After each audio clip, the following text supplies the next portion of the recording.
Past indefinite सबसे ज्यादा important होता है हमारा। 70 से 80% हम अपनी डेली लाइफ में पास्ट इंडेफिनिट यूज करते हैं। इसकी आईडी होती है हमारी REA। जो भी आपने 1 सेकंड पहले काम किया सब किस में बोलोगे आप? पास्ट इंडेफिनिट में। हेल्पिंग वर्ब होती है did.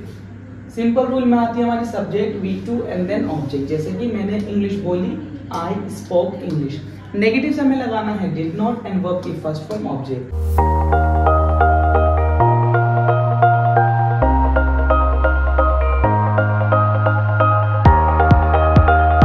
Hi everyone, in previous classes we have learnt all the sentences in present and now we are going to learn past indefinite। जो सबसे ज्यादा इंपॉर्टेंट टेंस होता है वो हमारा यही होता है पास्ट इंडेफिनिट। क्यों? क्योंकि इसमें हम ऑलमोस्ट 70 से 80% जो भी हमारी कन्वर्सेशन होती है वो हम इसी में करते हैं। क्यों? फॉर एग्जाम्पल जैसे ही आप किसी से फर्स्ट टाइम मिले, आप हाय हेलो करने के बाद सीधा कहाँ चले जाते हैं? पास्ट की बातों में। तो सबसे ज्यादा इंपॉर्टेंट जो टेंस है हमारा वो पास्ट इंडेफिनिट है। डेली लाइफ में हम 70 से 80% अपना पास्ट इंडेफिनिट टेंस यूज करते हैं। तो इसे अच्छे से देखना और अच्छे से समझना। पास्ट इंडेफिनिट, इसकी आईडी क्या होती है हमारी? REA। इसमें बस ये साउंड है हमारे लास्ट में। इट मींस जो भी आपने 1 सेकंड पहले काम किया सब किसमें बोलोगे? पास्ट इंडेफिनिट में। जैसा कि मैं वहां गया, मैंने उसे देखा, मैंने इंग्लिश सीखी, वो यहाँ आई, वो यहाँ नहीं आई। जैसे कि मैं वहां गया, मैं वहां नहीं गया, वो यहाँ आई, वो यहाँ नहीं आई। हम वहां गए, हम वहां नहीं गए। मैंने उसे देखा, मैंने उसे नहीं देखा। उसने इंग्लिश बोली, उसने इंग्लिश नहीं बोली। इट मींस जो भी आपने कल किया या 1 सेकंड पहले काम किया, जो भी आपने काम किया है सब आप बोलोगे पास्ट इंडेफिनिट टेंस में। तो सबसे इंपॉर्टेंट टेंस हमारा यही है। इसकी हेल्पिंग वर्ब भी होती है हमारी डिड।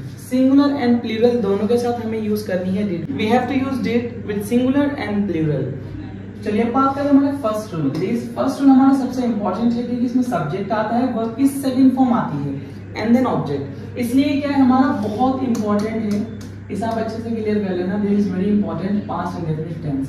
फॉर एग्जांपल लेते हैं और उसे समझते हैं। मैंने इंग्लिश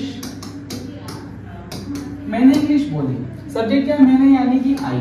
अब वर्ब के हमें सेकंड फॉर्म लगानी है। स्पीक की सेकंड फॉर्म जो होती है हमारी स्पोक। I spoke English. मैं वहां गया, आई। गो की सेकंड फॉर्म वेंट, वहां दिए। मैंने नया फोन खरीदा कल, आई। परचेज की second form purchased, new phone call yesterday. मैंने इंग्लिश सीखी, आई लर्न्ड इंग्लिश। वो यहाँ आई, शी। कम की सेकंड फॉर्म केम, यहाँ हियर। उसने मुझे बताया, ही। टेल की सेकंड फॉर्म टोल्ड, मुझे मी, he told me. I hope यहाँ तक समझ में आ रहा होगा। जैसे कि मैंने लिखा, आई। राइट की सेकंड फॉर्म रोट। जो भी आपने 1 सेकंड पहले काम किया है सब आप बनाओगे पास्ट इंडेफिनिट में। अब बात करते हैं हमारे नेगेटिव रूल। इसमें क्या हो जाएगा हमारा? बस नहीं आ जाएगा सब्जेक्ट डिड नॉट। और नेगेटिव से हमें यूज करनी है वर्ब की फर्स्ट फॉर्म। ये ध्यान रखना, आप नेगेटिव से हमें वर्ब की फर्स्ट फॉर्म ही यूज करनी है। तो इसमें क्या हमारा? सब्जेक्ट डिड नॉट, वर्ब की first form and then object. इसमें क्या आ जाएगा हमारा? नहीं। इसमें क्या था? मैंने इंग्लिश बोली, आई स्पोक इंग्लिश। इसमें क्या हो जाएगा? मैंने इंग्लिश नहीं बोली, आई did not। अब फर्स्ट फॉर्म आएगी हमारी नेगेटिव से। Only in positive sentences we have to use second form. From negative sentences we have to use only B first. I did not. अब स्पीक का हमारा speak ही रहेगा, speak English. जैसे कि मैंने नया फोन खरीदा, आई परचेज्ड न्यू फोन। मैंने नया फोन नहीं खरीदा, आई did not purchase new phone. वो वहां गई, शी। गो के सेकंड फॉर्म वेंट देयर, वो वहां नहीं गई, she did not go there। I hope यहाँ तक समझ में आ रहा होगा। अब बात करते हैं हमारे थर्ड रूल की, जो कि हमारा कहलाता है इंटरोगेटिव सिंपल की। अब इंटरोगेटिव में क्या होती है हमारी? हेल्पिंग वर्ब स्टार्टिंग में आ जाती है। तो हम सामने वाले से क्या करते हैं? क्वेश्चंस पुट अप करते हैं। अब आपको ऑलरेडी पता है। तो स्टार्टिंग में हम क्या लगाएंगे? जैसे कि क्या तुमने मुझे कॉल की? Did you call me. क्या तुमने बताया? Did you tell. क्या तुमने कल नया फोन खरीदा? Did you purchase new phone yesterday. क्या तुमने इंग्लिश बोली? Did you speak English. क्या वो स्कूल गई? Did she go to school. I hope यहाँ तक समझ में आ रहा होगा।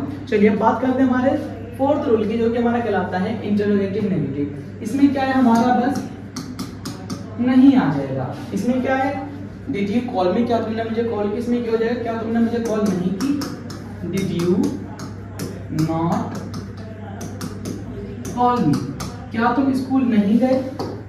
सो did you not go to school, क्या तुमने उसे नहीं बताया? डिड यू नॉट बताना, टेल लड़की है तो हर, लड़का है तो ही। चलिए अब बात करते हैं हमारे फिफ्थ रूल की, जो कि कहलाता है हमारे डबल इंट्रोगेटिव सिंपल। इसमें क्या होता है, हमारे डब्ल्यू एच फैमिली वर्ड्स आए थे, जैसे कि क्यों, कैसे, कब, जब, कहाँ, जहाँ। फॉर एग्जाम्पल, तुमने मुझे कॉल क्यों की। अब डब्ल्यू एच फैमिली वर्ड कैसे हमारा क्यों, सबसे पहले मुझे लगा देंगे वाई, डिड का डिड आ जाएगा, वाई डिड, सब्जेक्ट का सब्जेक्ट, वर्ब का इसमें कॉल मुझे, why did you call me, तुम स्कूल क्यों गए? Why did you go to school, तुमने इंग्लिश कैसे सीखी, कैसे means how did you learn English, तुमने पानी क्यों पिया? Why did you drink water. अब बात करते हैं हमारे लास्ट रूल की। लास्ट रूल हमारा कहलाता है double interrogative negative. W H family did subject not verb object, इसमें बस नहीं आ जाएगा, जैसे कि तुमने कल क्लास क्यों नहीं ली? वाई डिड यू नॉट लेना टेक क्लास कल,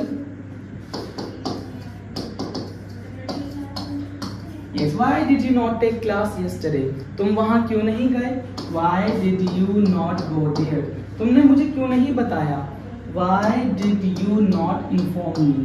I hope यहाँ तक पास्ट इंडेफिनिट क्लियर हो गया होगा। एक बार रिकॉल कर लेते हैं सारी चीजें हम। देखिए पास्ट इंडेफिनिट सबसे ज्यादा इंपॉर्टेंट होता है हमारा, 70 से 80% हम अपनी डेली लाइफ में पास्ट इंडेफिनिट यूज करते हैं। इसकी आईडी होती है हमारी आ ई ए। जो भी आपने एक सेकंड पहले काम किया सब किस में बोलोगे आप? पास्ट इंडेफिनिट में। हेल्पिंग में होती है डिड, सिंपल रूल में आती है हमारी subject V2 and then object, जैसे कि मैंने इंग्लिश बोली, I spoke English.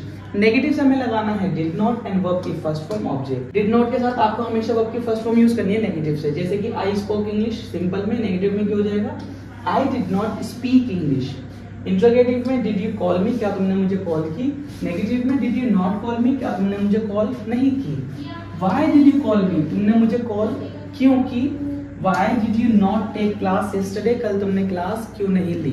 I hope यहाँ तक सारी चीजें क्लियर हो गई हैं। If you have any doubt, so you can ask me in comment section. Here I am giving you one chart. You can translate all the sentences. I will check.